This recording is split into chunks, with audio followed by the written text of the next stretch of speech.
Hey, I'm Ryan with One of the Discovers, and today we're going to look at the Waymo self-driving vehicle. I had the opportunity to go visit a friend out in San Francisco where they are taking over the city, and I was excited to check them out. Now, in any other instance where you're going to take an Uber or a Lyft, Waymo just has its own app where you can go in, request a ride, it pulls up, has your name on the marquee at the top, and then you hop right in. So it's pretty cool. We actually checked out the Waymo at the Golden Gate Park at the very end and took it all the way back to my friend's place. And like I said, it just pulls right up. You get in and then confirm and you're off.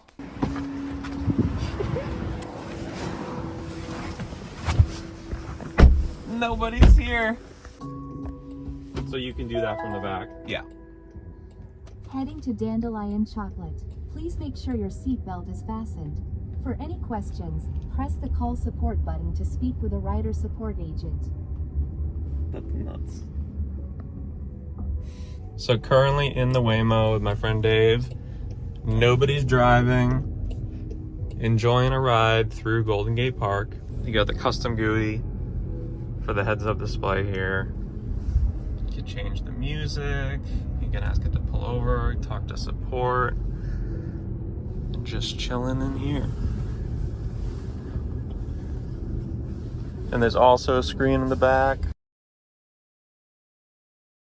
So in addition to these features, you can also slide this open and you can change the music, see the route view, get the temperature, see about this car, camera privacy, tells you the type of Jaguar this is.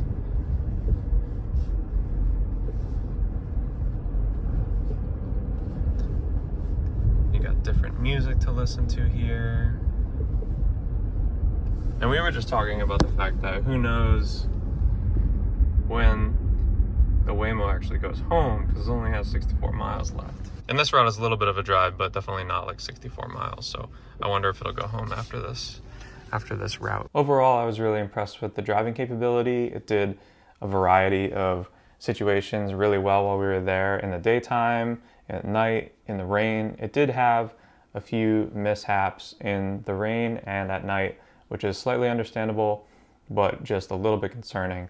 Other than that, it was completely perfect, very smooth. One thing that would be really nice is if you could sit in the driver's seat while not holding the steering wheel, because you're not allowed to sit in the driver's seat.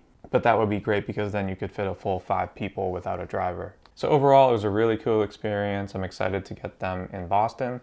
And just recently, they actually dropped off a fleet in Medford, and they're going to be scanning the surrounding areas and hopefully driving them along in the next year or two. Obviously a little bit of a controversial area between drivers and not supporting drivers and automation, but I think it's an exciting technology that I hope we get to benefit from. So I'm looking forward to these rolling out. So let me know if you have any questions, and thanks for watching.